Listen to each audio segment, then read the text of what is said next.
আমার গল্পপ্রিয় বন্ধুরা, তোমরা কেমন আছো? আশা করি তোমরা ভালো আছো। তোমাদের জন্য আরও একটি মজার গল্প নিয়ে এসেছি। গল্পটি শুনলে তোমাদের পাইপ দিয়ে পানি বেরিয়ে আসবে, তাই কানে হেডফোন পরে নাও। চলো শুরু করা যাক। আমার বয়ফ্রেন্ড আমাকে একদিন প্রেমের অভিনয় করে আমাকে কক্সবাজার হোটেলে নিয়ে গিয়েছিল। সমুদ্র সৈকত দেখাবে বলে। তারপর আমরা যখন হোটেলে গিয়ে উঠলাম, আমি ভেবেছিলাম আমার বয়ফ্রেন্ড অনেক ভালো, কোনো দিন আমার সাথে খারাপই করতেই পারে না। তাই একই হোটেলে একই রুমে দুজন স্বামী স্ত্রীর হয়ে থেকেছিলাম। তারপর আমার বয়ফ্রেন্ড রাতে আমার সাথে যে কাজ করল, তা শুনলে বন্ধুরা তোমাদের মাথা গরম হয়ে উঠবে। তাহলে চলুন বন্ধুরা, গল্পটি শুরু করি। গল্পটি শুরু করার আগে বন্ধুরা, তোমাদের নিকট আমার বিশেষ অনুরোধ, দয়া করে তোমরা আমার চ্যানেলটি সাবস্ক্রাইব করে আমাকে সাপোর্ট করবা। হ্যালো বন্ধুরা, আমি ফারজানা আক্তার দিনা। আমার ডাক নাম দিনা। আমার বয়স 16। ছোটবেলা থেকেই আমি দেখতে খুব সুন্দরী ছিলাম, আকর্ষণীয় চেহারার অধিকারী ছিলাম। আমাকে দেখলেই পাড়ার ছেলেরা হা করে তাকিয়ে থাকত আর কিল কিল করে হাসত, আর আমার চেহারা সৌন্দর্য উপলব্ধি করত। আমি যখন স্কুলে পড়তাম, তখন আমার গায়ে সবে মাত্র যৌবন ফুটতেছে। চেহারার মধ্যে সব সময় অন্যরকম একটা ভাব থাকত। ছেলেদেরকে দেখলেই আমিও যেরকম অন্যরকম ভাব লিতাম, ঠিক ছেলেরাও আমাকে দেখলে সেই রকম ভাব লিত। বন্ধুরা, বয়সন্ধিকাল তো, বুঝেনি তো ব্যাপারটা। অনেক মজা করে চলতো আমার জীবন। স্কুলে যখন পড়তাম, হাজারো ছেলেদের ক্রাশ ছিলাম তখন আমি। স্কুলের প্রায় প্রত্যেকটি ছেলেই আমার সাথে প্রেম করতে চাইত, আমাকে ভালোবাসতে চাইত। ছেলেরাও যেমন আমাকে দেখে অন্যরকম ভাব লিত, ঠিক আমিও ছেলেদেরকে দেখে একটু মজা লওয়ার চেষ্টা করতাম। প্রেমের নামে আমার ছেলে বন্ধুরা মজা করার জন্য আমাকে বিভিন্ন জায়গায় ঘুরতে নিয়ে যেতে চাইত। আমি এতটাই সুন্দরী ছিলাম, আমি যখন তাদের সাথে ঘুরতে যেতাম, তাদের মধ্যে অন্যরকম একটা ইমেজ কাজ করত। প্রতিদিন একটা না একটা প্রেমের প্রস্তাব পাইতাম। কি করব বন্ধুরা, আমি তো রক্তে মাংসে ঘরা একটা মানুষ। আমি দেখতে প্রচুর সুন্দরী, লাবণ্যময়ী এবং আবেদনময়ী হওয়ার ফলে প্রায় প্রতিদিনই এলাকার বখাটে ছেলেফেলেরা আমাকে প্রচুর বিরক্ত করত। এভাবেই চলতে লাগলো আমার জীবন। কিন্তু একদিন আমার জীবনে ঘটে গেল একটা ভয়াবহ দুর্ঘটনা। এই একটি দুর্ঘটনায় বন্ধুরা আমার জীবনটাকে পুরো তছনছ করে দিয়েছিল, এলোমেলো করে দিয়েছিল আমার পুরো জীবন। একটি ভুলের কারণে আমার এর মাসুল পেতে হচ্ছে সারাটি জীবন। বন্ধুরা, আমি যখন ক্লাস 9-এ পড়ি, তখন আমার ওই ক্লাসের মেধাবী একজন ছাত্রের প্রেমে পড়ে যাই। সে দেখতে অনেক সুন্দর, অনেক হ্যান্ডসাম। প্রথম দেখাতেই তাকে আমার ভালো লেগে যায়। সেও আমাকে ভালোবাসত, কিন্তু আমি তা জানতাম না। হঠাৎ একদিন সে আমাকে প্রেমের প্রস্তাব দিয়ে বসে। আমিও আর তার প্রস্তাবটা না করতে পারলাম না। না করিনি একটি কারণে, কারণ আমি তো ছেলেটাকে খুব ভালো করে চিনতাম। আর তাছাড়া ওই ছেলেটা আর আমি তো একই স্কুলে পড়তাম। আর তাছাড়া ওই ছেলেটার বাড়িটা আমার পাশের গ্রামে। আমি খুব ভালো করে চিনতাম, যেখানে তার প্রস্তাব গ্রহণ করতে দ্বিধাবোধ করলাম না। ওহো বন্ধুরা, আমি তোমাদের আমার বয়ফ্রেন্ডের নাম বলতে ভুলে গেছি। তার নাম হলো তৌহিদুল ইসলাম রাজ, তবে সবাই তাকে রাজ নামে ডাকে। সে পড়তো ক্লাস 10-এ, আর আমি পড়তাম ক্লাস 9-এ। ঠিক এই মুহূর্তেই আমি তার সাথে প্রেমের সম্পর্কে জড়িয়ে যাই। বন্ধুরা, আমি যখন ক্লাস 9-এ পড়ি, আমার বয়ফ্রেন্ড রাজ একদিন আমাকে বলল, শোনো দিনা, অনেকদিন ধরে একটি কথা বলবো বলবো বলে ভাবছি, কিন্তু কথাটা আমার মনের ভিতরে ঘোরপাক খাচ্ছে। আমি কোনোভাবেই তোমাকে বলতে পারছি না, আর আমি ঘুরিয়ে পেঁচিয়ে কথাও বলতে পারি না। দিনা, তুমি বিশ্বাস করো কিনা জানি না, আমি তোমাকে মন থেকে, দিল থেকে, কলিজা উজাড় করে ভালোবাসি। হয়তো তুমি বিশ্বাস করতেও পারো, আবার নাও করতে পারো। দিনা, তুমি নিশ্চয় বুঝতে পারছো আমি তোমার কাছে কি চাই। দিনা, তুমি আমার চোখের দিকে তাকিয়ে দেখো, তাহলেই বুঝতে পারবে আমি তোমাকে কতটুকু ভালোবাসি। দিনা, অনেক দিন ধরে আমি আমার মনের মধ্যে পোষণ করে রাখলাম, কিন্তু আমি তোমাকে যে অনেক ভালোবাসি তা কখনো বলতেও পারছি না। আজকে অনেক সাহস নিয়ে আমি তোমাকে বলে ফেললাম। দয়া করে তুমি আমার প্রস্তাবটা ফিরিয়ে দিও না। আমার বয়ফ্রেন্ড রাজ যখন আমাকে এমনভাবে কথাগুলো বলল, আমি তার প্রস্তাবটা পেয়ে মনে মনে অনেক খুশি হলাম, কিন্তু তাকে বুঝতে দিলাম না। ভাবলাম তাকে একটু বাজিয়ে নেওয়া যাক, দেখি সে আমাকে কতটুকু ভালোবাসে। তারপর আমি মনে মনে সিদ্ধান্ত নিলাম, তাকে একটা পরীক্ষা নেব। সে যদি পরীক্ষায় উত্তীর্ণ হয়, তাহলে মনে হবে সে আমাকে অনেক ভালোবাসে। তারপর আমি আমার মনের ভাষাগুলো প্রকাশ করব। এই ভেবে আমি বললাম, রাজ ঠিক আছে, তুমি আমাকে ভালোবাসো তা মানছি, আমি বুঝতে পারছি। রাজ, আমি আমার ভালোবাসার কথা আজকে বলতে পারবো না, আমি তোমাকে কালকে আমার সিদ্ধান্ত জানাবো। কথা অনুযায়ী রাজ পরের দিন আমার ভালোবাসা পাওয়ার জন্য অপেক্ষা করতে শুরু করল। কিছুক্ষণ পর আমিও তার কাছে গেলাম। সে আমাকে বলল, দিনা, তোমার উত্তরের আশায় আমি রইলাম। তারপর আমি বললাম, রাজ, আমি তোমাকে ভালোবাসি, কিন্তু আমার একটা শর্ত আছে। আমি জানি না এই শর্তটা শুনলে তুমি আমাকে ভালোবাসবে কিনা। এই শর্তটা শোনার পরেও যদি তুমি আমাকে ভালোবাসো, তাহলে তোমাকে ভালোবাসতে আমার কোনো আপত্তি নাই।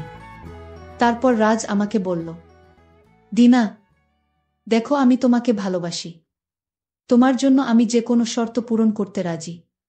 তোমার কি শর্ত? দিনা, প্লিজ আমাকে বলো।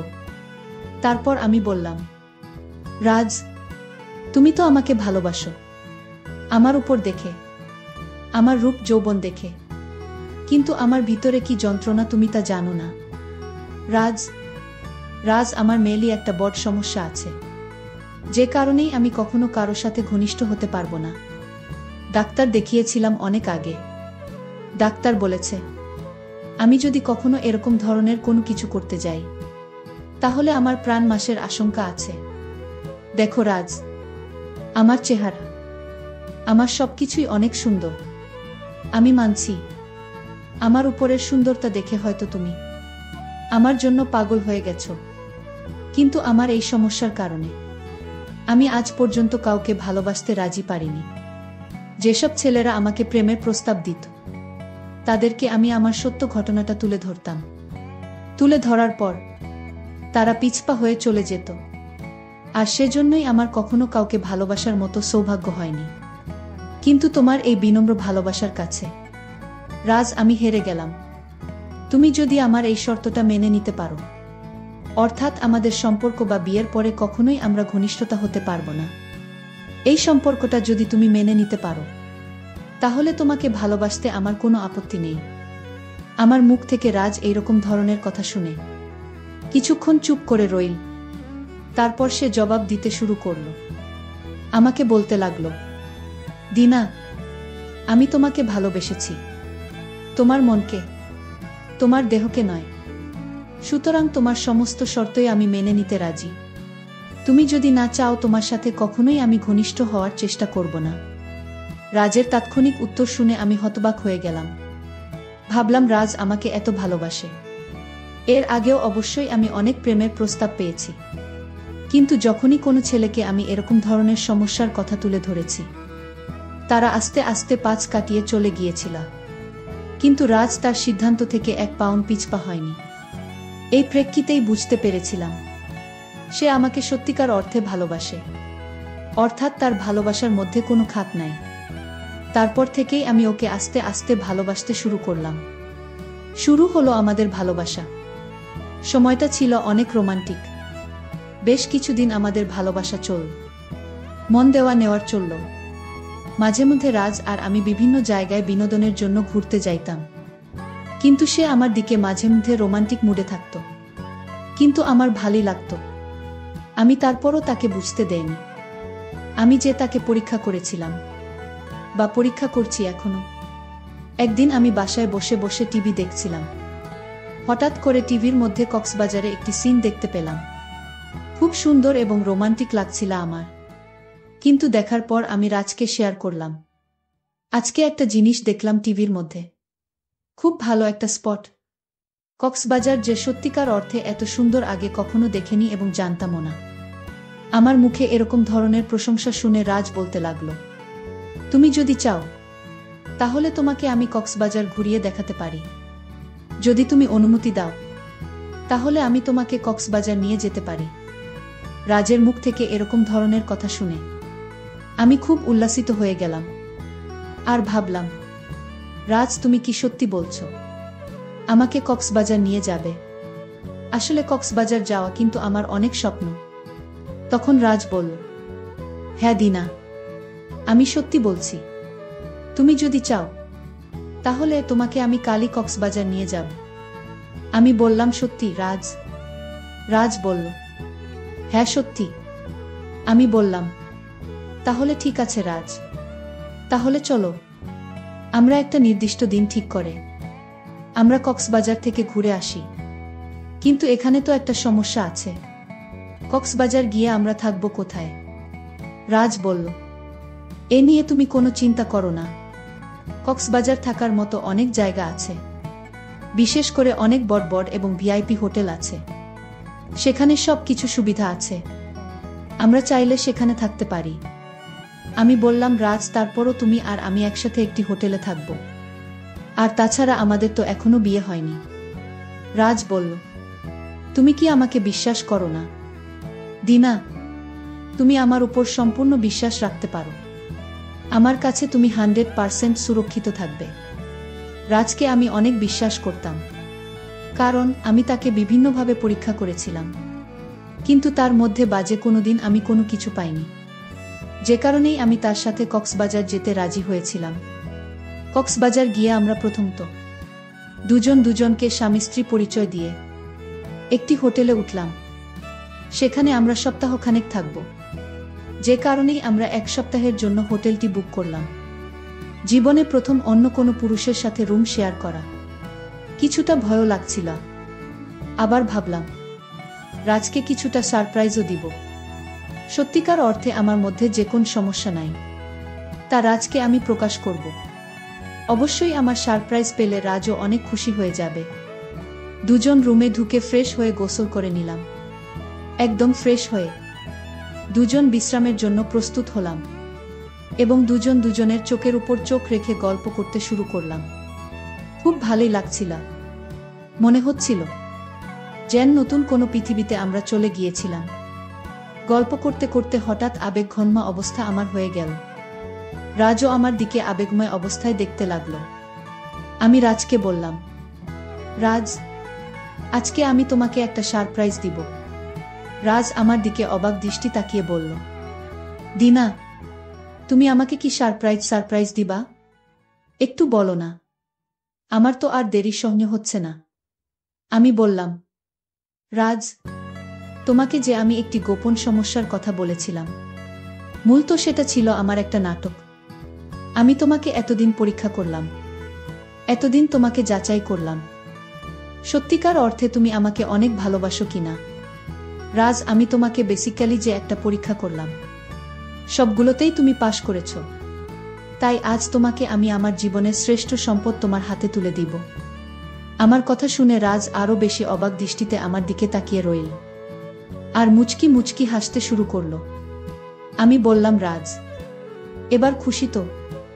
রাজ বলল, সেটা তোমার ইচ্ছা, আমি তোমাকে বলেছিলাম না, আমি তোমাকে কখনো তোমার ইচ্ছার বিরুদ্ধে কাজ করব না, আর তুমি না চাইলে তোমার সাথে আমি কখনো ঘনিষ্ঠতা হব না, আমি আমার কথা রাখার চেষ্টা করব।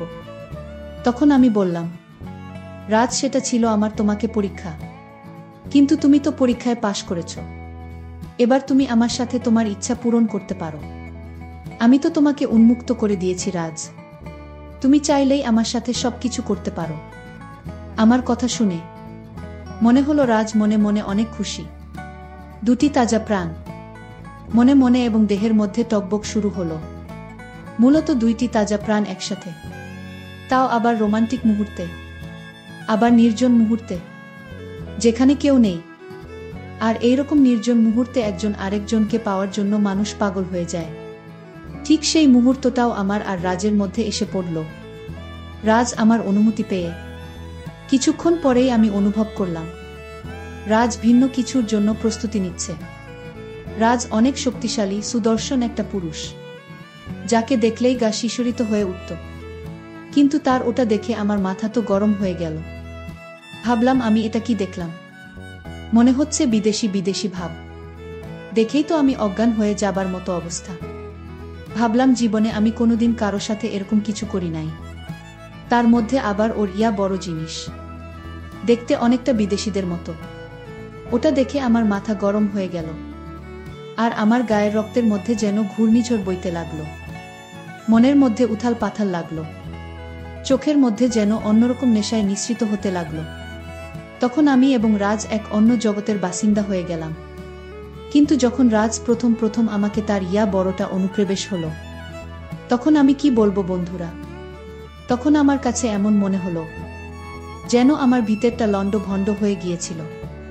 আমি জানি না প্রথম প্রথম এত কষ্ট কেন পাওয়া যায়। তারপর অবশ্য আমি অনেক মজা পেয়েছিলাম। আমার আর রাজের একবার হওয়ার পরও সে কোনোভাবেই মানতে ছিল। আমার মনে হলো তার মধ্যে পুরো তুফান উঠে পড়েছিল। তারপর সে এই ভারে এক রাতে তার 5 বার হয়েছিল। এইভাবে রাজের সাথে আমার জীবনের 7টি দিন খুব মজা করে কেটেছিল। তারপর এক সপ্তাহ পর আমি আর রাজ বাড়ি চলে আসলাম। কিছুদিন পর রাজ বিদেশ চলে গেল। তারপর থেকেই রাজ আর আমার সাথে খুব একটা বেশি যোগাযোগ করত না।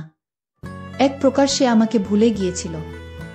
আমার সবকিছু লোটে নেওয়ার পরেও সে আমাকে কিভাবে ভুলে গেল, বিষয়টি নিয়ে চিন্তা করতে করতে আমার মাথা খারাপ হয়ে যায়। তার সাথে আমার বর্তমানে কোনো প্রকার যোগাযোগ নেই, একবারে সম্পূর্ণ বিচ্ছিন্ন। আমার জীবন, যৌবন, পড়ালেখা সবকিছু হারালাম তার জন্য। বন্ধুরা, এই ঘটনাটি আমার জীবনের সবচেয়ে বড় একটা ভুল, যার মাসুল আমাকে সারা জীবন পেতে হবে। পরিশেষে বন্ধুরা, আমি তোমাদেরকে বলবো, তোমাদের জীবনে হয়তো আমার মতো এরকম ধরনের ঘটনা ঘটতে পারে, কিন্তু আমার মতো করে কাউকে বিশ্বাস করবে না। বিশ্বাস করলে শুধু বাহ্যিক দিক থেকে বিশ্বাস করতে পারো, কিন্তু ভেতর থেকে কখন বিশ্বাস করবে না। তাহলে আমার মতো সারাটা জীবন পশ্চাতে হবে। বন্ধুরা, আজকে এই পর্যন্তই। আবারও আসবো তোমাদের মধ্যে নতুন কোনো ভিডিও নিয়ে। ভিডিওটি যদি তোমাদের ভালো লাগে তাহলে একটি লাইক দাও।